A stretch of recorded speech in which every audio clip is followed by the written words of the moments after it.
Yeah.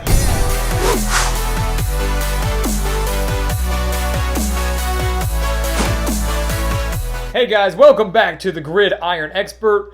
Here to recap a very interesting week 1 of college football. And before we begin, as always, make sure to continue to like, comment, subscribe, and check out everything down in the description below for some exclusive offers over on our website, over on our Patreon account, and also over on BetNow, where you can use our promo code GRIDIRON for a full 100% sign-up bonus. Also, today for our recap, you'll notice we don't have our whiteboard with us. That's because there were not too many games played in week 1, as you all know. So here in a few weeks, our whiteboard will be back in action for our weekly recaps. We'll be recapping our records both straight up and against the spread, while also bringing you our Heisman watches and our teams trending up and trending down. So all of that is coming very, very soon as more and more teams, especially within the Power 5, start to play football again. So let's take a look at what happened this week, though. Here in week 1, we'll go ahead and say we went 1-1 against the spread. We got the Army game correct over Middle Tennessee. We missed the Navy game against BYU. Both of those we'll touch on here shortly. We went 2-3 against the spread. That also includes our win with UCA back in week 0. Our UCA pick included in that 2-3 record. Not the best week 1, but of course a very difficult week 1 with all these teams getting back on the gridiron for the first time since this coronavirus pandemic hit, and obviously with not a lot of prep time. So those of you that have signed up for our expert picks and are going to sign up for our expert picks, we have all of our spread picks coming out next week. A full slate of 10 games coming out for our picks in week 2, and I can promise you they're going to be way better than week 1. Obviously just a tough go-around for many analysts and bettors out there because it was a very wild week. Let's start on Thursday, guys. That's where football really got rolling. UAB took down UCA. Didn't touch much on that game. The Blazers took down Central Arkansas 45-35. We know that UCA had that stunning win over Austin Peay just a few weeks ago, and they held their own against a Blazers squad that is a very heavy favorite within the Conference USA. But the biggest storyline coming out of Thursday night was South Alabama. South Alabama, guys, going into Hattiesburg, Mississippi to take down Southern Miss 32-21 for the Jaguars' first road win since 2017. The Jaguars clinched their first road win for the first time since 2017.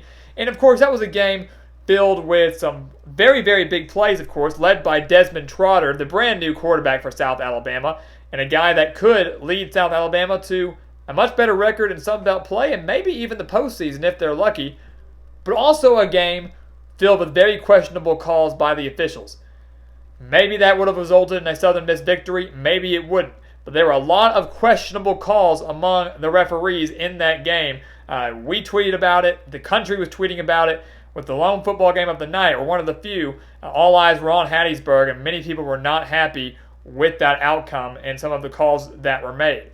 But regardless, an impressive victory for the Jaguars, considering they went just 2-10 last year. A disappointing performance for Southern Miss, another heavy favorite within the Conference USA, with a very solid quarterback in Jack Abraham. That loss, guys, ultimately resulted in Southern Miss head coach Jay Hopson resigning. Just a few days after that, Monday night, Hopson resigned as head coach of the Golden Eagles, guys. Very, very shocking, but maybe the right call after such an abysmal performance and Southern Miss really not getting to the level where they need to be with the talent that they have. So that was on Thursday night. We didn't have any games on Friday. Then Saturday came along. The first full Saturday of college football in 2020. Again, something that we didn't think was going to happen just a few months ago. And things got kicked off with Marshall against Eastern Kentucky. Now again, why is that a big deal? Why is that a game that anyone would care about unless you're an Eastern Kentucky fan or a Marshall fan? Well, the fact of the matter is if you're a football fan, you watch this game. You watch it from start to finish, even though it was a 59-0 blowout with Marshall defeating Eastern Kentucky by that margin. The thing is, the major storyline in this game was Isaiah Green not being there for the Thundering Herd. Isaiah Green not being there for Marshall after playing fairly well as a freshman last year, he decided to transfer. He decided to transfer late, which means redshirt freshman Grant Wells was making his debut for Marshall. And I know it was against Eastern Kentucky. I know it wasn't some great opponent, but Wells made the most of his debut, and he's a name you're going to be hearing a lot of over these next few years. He threw for 307 yards, a school record for a debut quarterback. 307 yards and 4 touchdowns in that 59-0 victory. He looked calm in the pocket. He was making incredible throw after incredible throw, tight spirals on the money, and with that type of quarterback play, Doc Holliday's Thundering Herd are certainly a team to watch out for in the Conference USA. We didn't think they would be this year, but if Wells keeps this up, especially against tougher opponents, Marshall's going to be a sneaky good team in 2020. He stole the headlines on Saturday night or Saturday morning. Right after the Marshall game, we saw Army take down Middle Tennessee 42-0. So back-to-back shutouts in the early morning games on Saturday. In the Black Knights, guys, I think you can make a very strong case of them being the best military academy football program as of right now. We know Navy didn't look good. We'll talk on them in a second. Army is, of course, playing. Air Force is not playing, with the exception of a few games against Army and Navy for that Commander-in-Chief Cup, that Commander-in-Chief Trophy. But you look at Army, guys, they had 340 rushing yards on 62 rushing attempts. That included a 19-play, all runs, 19-play, 99-yard touchdown drive that took up over 12 minutes of game time. They shut out the Blue Raiders 42-0. They shut down Asher O'Hara, the dynamic dual-threat quarterback. They forced 4 turnovers on the Blue Raiders, guys. And this Army team, led by Jeff Monken, to me showed that last year was a fluke.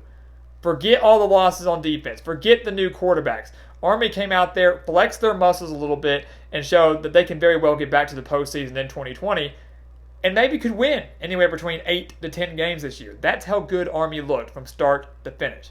Again, I know it wasn't some elite opponent, but Middle Tennessee was not supposed to be all that bad this season. I still don't think they are. I just think Army was the better team and certainly way more prepared than the Blue Raiders. So that took care of your Saturday morning, Saturday early afternoon games. Marshall and Army. Love to see them square off. The two teams with arguably the best defenses right now, as neither allowed a single point. You move on down to Texas between SMU and Texas State. This was a game that was supposed to be a blowout. And of course, that's why you play the games, guys. That's why you play the game, because you cannot just give someone a victory. Even though SMU escaped Texas State, winning that game 31-24. They were 22-point favorites in it. They were favored by more than 3 touchdowns. They escaped by winning by just 1 touchdown. And I don't know if this was a case of Texas State being that much better in year 2 under head coach Jake Spavital, or if this was SMU not looking good at all and not being as good as maybe people thought they would be after that 10-win season they had in 2019. But you look at this, guys. These two teams combined for 960 yards of offense, almost 1,000 yards of total offense between the Mustangs and the Bobcats. They also combined for 5 turnovers. So a very sloppy game, not as high scoring as we thought it would be. The result came out the way we thought it would be, a win for SMU, but the margin of victory way too slim for the Mustangs. Very disappointing performance for the Mustangs. Even though Shane Buechele threw for nearly 350 yards, it was not nearly as good of a performance as it should have been. And I will say that SMU was very lucky to get out of there with the win to start 1-0.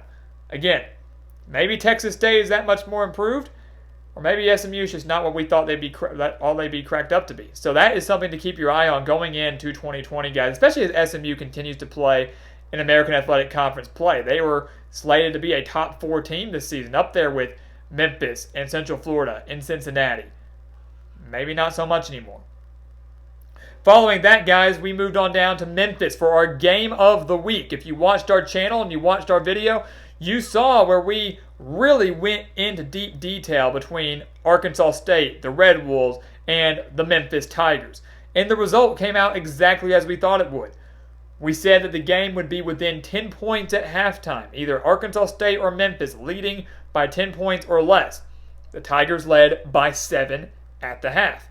We said that in the second half, Memphis would start to pull away a little bit, and that's exactly what happened. They started to pull away, led by 4 early in the third quarter, but by the mid-fourth quarter, were up by 20. And the reason the Tigers were able to pull away so quickly was because of turnovers. Arkansas State had a few questionable calls in there. They picked off Brady White early in the third quarter and were held to a field goal, 21-17. Right after that, Blake Anderson elected to go for an onside kick. Very questionable to do that so early. And Memphis almost looked ready for that. Almost looked ready for that onside kick.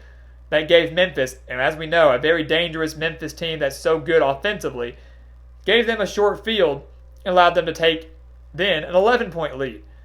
The ensuing drive, Arkansas State had a fumble. Then the ensuing drive, they had an interception. So turnover after turnover after turnover for Arkansas State. I believe they had 3 on the day, resulted in Memphis pulling away, and Arkansas State ultimately falling 37-24 to their rival in Memphis.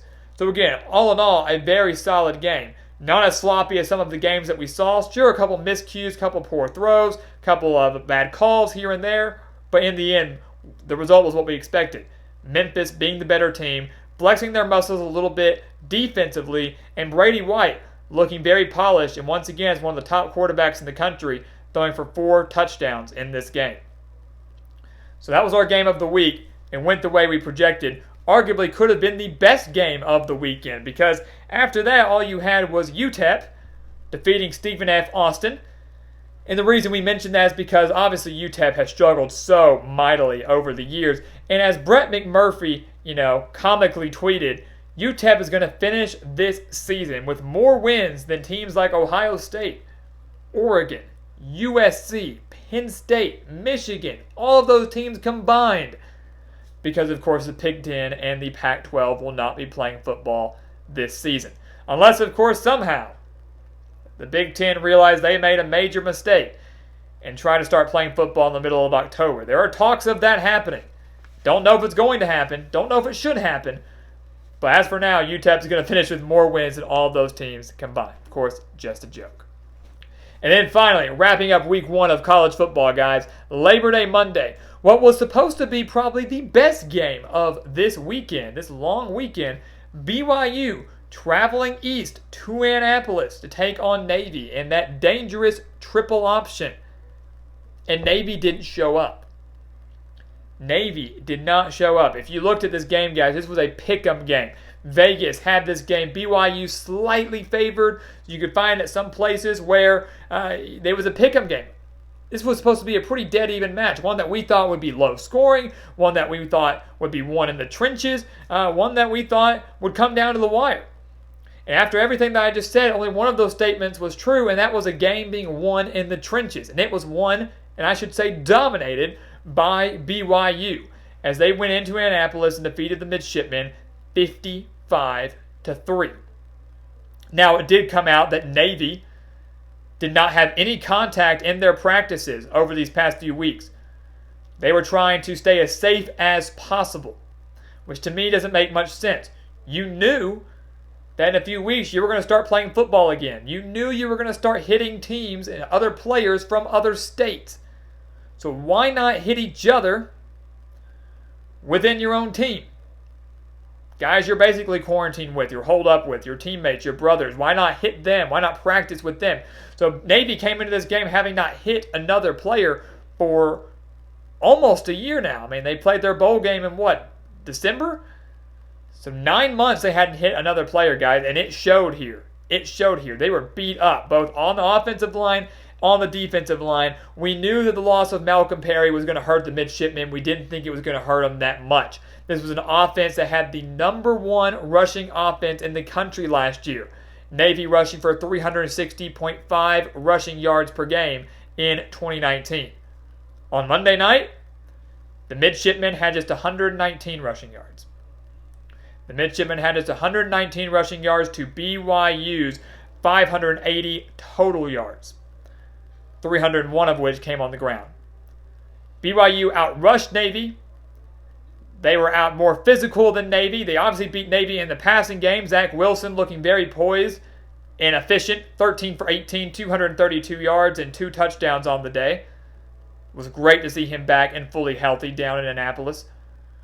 But overall, again, this game kind of reminds me of the SMU-Texas State game. Was this a case of Navy being that bad? Was Navy that bad? Or was BYU that good? You know, you look at this, guys. Was BYU really that much better than Navy, or was Navy just that poorly prepared? And I think it goes both ways. I do think BYU is a very, very solid team. Certainly one that no one can afford to overlook. I do think Navy was very ill prepared for this one. I didn't think that BYU was going to be that prepared for the triple option, considering they did not have much time to prepare for the midshipmen. But at the end of the day, they were. It was one of the most dominant performances I've seen in a long time when it comes to the trenches, when it comes to stopping any of these military academies and their triple options. So credit to Kalani Sitake and the BYU Cougars for coming out there and giving Navy one of the most lopsided victories they have had in recent memory. Now here's the kicker, guys. In 2 weeks, BYU gets to face off against another triple option team in Army. Again, who we believe to be the best military academy football team right now. A team that just shut out Middle Tennessee 42-0. So BYU, who just played so well against Navy, will get another crack at the very difficult triple option when they play Army on September 19th. And you can bet your money we'll be covering that game, because I don't think BYU's defensive performance was a fluke. But I also don't think Army's unbelievable offensive performance was a fluke either. So we should be in for a very, very fun one at West Point here in just a few weeks. So guys, a very interesting week one to say the least. It wasn't the greatest. It wasn't the best. It wasn't filled with all the marquee matchups that we're used to seeing. But football, again, is football. And we are going to have even better football coming our way as the weeks continue to go on. This upcoming week, we have some ACC teams back in action. We have Big 12 teams back in action. Of course, many Group of 5 teams still playing this week as well. As we get further into September, the remaining group of Power 5 teams will jump back in there. We're going to start seeing conference play take place among many of these teams. So football is finally back, and it is back in full force. And again, we have you covered with everything here, right here at the Gridiron Expert. We've got rankings analysis. We've got Week 2 predictions coming your way, Game of the Week analysis, and a special surprise this weekend that I can promise you guys you will not want to miss. So continue to stay tuned right here. And as always, make sure to continue to like, comment, subscribe, and share our videos. Again, we've got tons of content all season long, 24/7, 365. We've got exclusive content down in the description where you can follow us on our website, thegridironexpert.com. Follow us on our Patreon account. Help us out over on BetNow. Use that promo code GRIDIRON. So many college football offers, news, and analysis that you do not want to miss if you are a diehard fan. So thank you all so much for your support. Thank you all so much for watching.